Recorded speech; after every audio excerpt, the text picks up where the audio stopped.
Now here we have another 50-mark financial maths question. Okay, there's quite a lot in this, but these are very manageable questions once you kind of appreciate the following. Okay, so before we look at the question, just keep in mind there are 4 types of financial maths questions that you need to watch out for. Right, so there's 2 savings types. All right, so there are 2 investment questions: savings, installment savings, investments, anything like that. And the difference between the two is here we want to know, well, how much money, if we save 200 per month for 3 years at a certain interest rate, what will that amount to? Whereas here it's, if I want to have 10,000 saved in 5 years time, what must I invest per month? Right.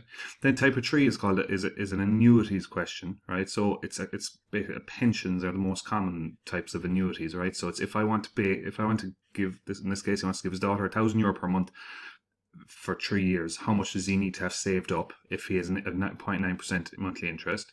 And the final is the opposite, right? It's a loan. Okay, so if he takes a loan of 250,000 and he wants to have it paid back in 30 years, how much must he pay per month? Right, so there are the 4 types of questions. And once you've established which type of question it is, that helps you come up with your geometric series, right? So the geometric series for this one, just look at the formulas that we're using. This is the future value formula, right? And it's the same here, future value formula for both of these, whereas it's the present value formula we use for both of these. We just use them in slightly different ways, okay?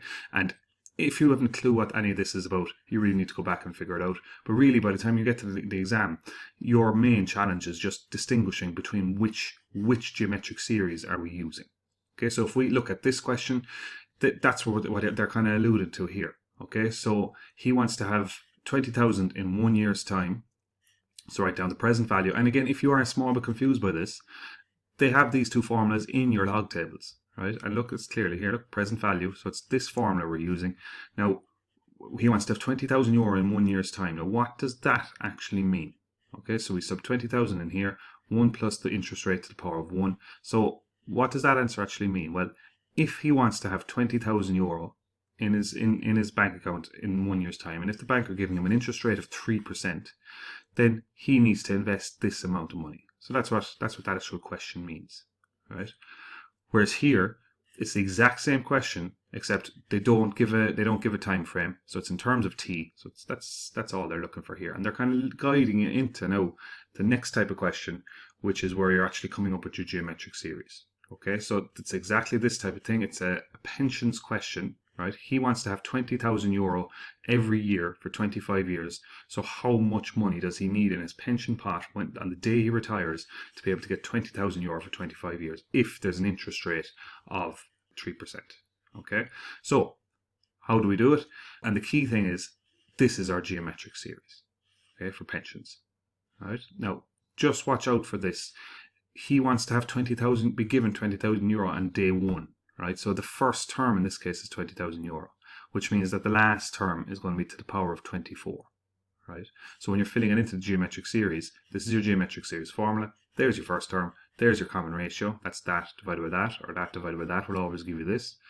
And watch out as well. N in this case is 25. Okay, now you could use this as your first term, go as far as 24 and just add 20,000 at the end, but this also works here as well. Sub it into your geometric series formula. Be careful with your simplifying and dividing and all this. You could do all of this in one, right, in your calculator, but split it up if you want, and we get an answer of this.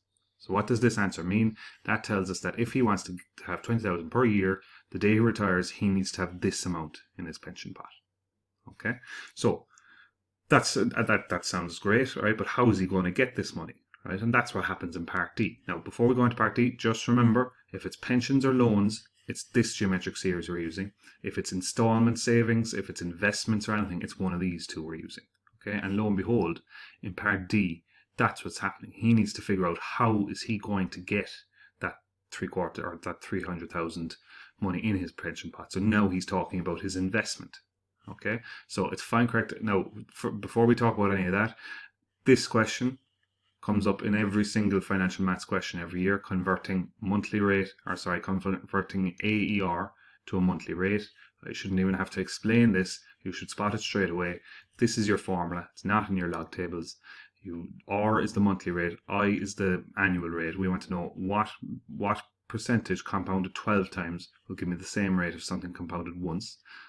So sub in your annual rate in there, get the 12th root of it, and there's your percent. So this is the monthly rate that's equivalent to 3% annual rate. And again, if you've no clue what's happening there now, or if you're lost with that, that's something you just need to go back over. It's a very simple concept, but it comes up every single year.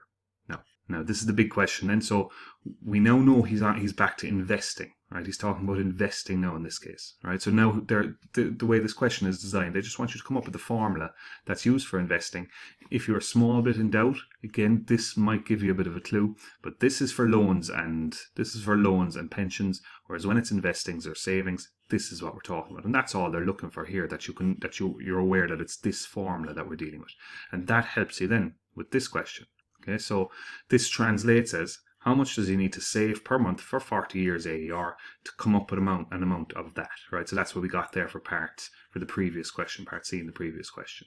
Okay, so when you're doing these questions, it's always the same start. We come up with our geometric series. So this is what he wants to amount.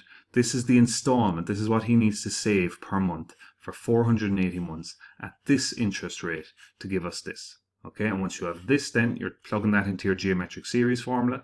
So this is your first term. This is your common ratio is that. Okay, so if I divide this by this, then the 2 and the 1 will cancel, the p will cancel, so you're just left with what's in the middle here. And your total number of terms then is 480. So when you sub that into the formula, you get this. Now this is trickier than it looks because we need to get p on its own. So just whatever way you want to do this. Some people just multiply all that and get big decimals. What I kind of like to do is just cross multiply here just to get p on its own. Whatever you do, just be careful when you are doing it. And you can actually literally type all that into your calculator, and we get 391.13 per month. Okay, so that means that if he wants to have this in 40 years' time, this is how much he needs to be saving per month. Now, just if you're a bit confused about where this comes from, this is actually his first installment. Now, again, don't worry too much about this, but this is his first installment, right? Because the first installment he does is over 40 years, is going to have 40 years worth of savings in it, right? Or of interest, in it. So that's his first installment, and that's actually his last installment. It's just for a geometric series, they kind of have to go in order from smallest to largest, right? So if you're really into deep understanding of it, that should make sense to you. So to finish off this question, I think this year in the Leaving Cert, they're obviously trying to give students some financial advice and a few hints to real life financial maths, because always when you're getting financial advice, the number one piece of advice is start your pension as early as possible when you're in your mid-20s even. Okay, so this fella Padraig, he started his pension. If he started his pension 40 years before his retirement, this is how much he'd have to pay per month to achieve what he wanted to achieve, right? Whereas what they're trying to show you here is what happens if he delayed that for 10 years. Okay, so it's the exact same question as the previous one, except this time it's 30 years, right? How much does he need to save per month to have 30 years, to have it in 30 years?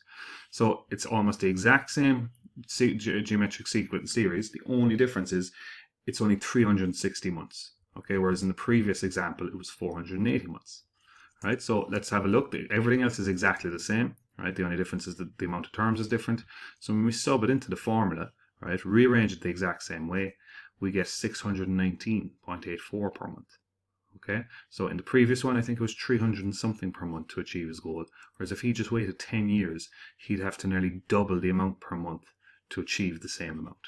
Okay, so kind of life lessons here more than anything else. And finally, just see if you can understand this, right? So this is his goal, okay?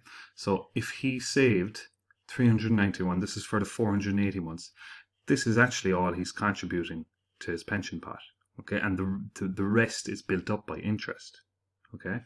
So whereas if he starts in 10 years' time, it's that by 360. So this is what he's contributing to his pension pot.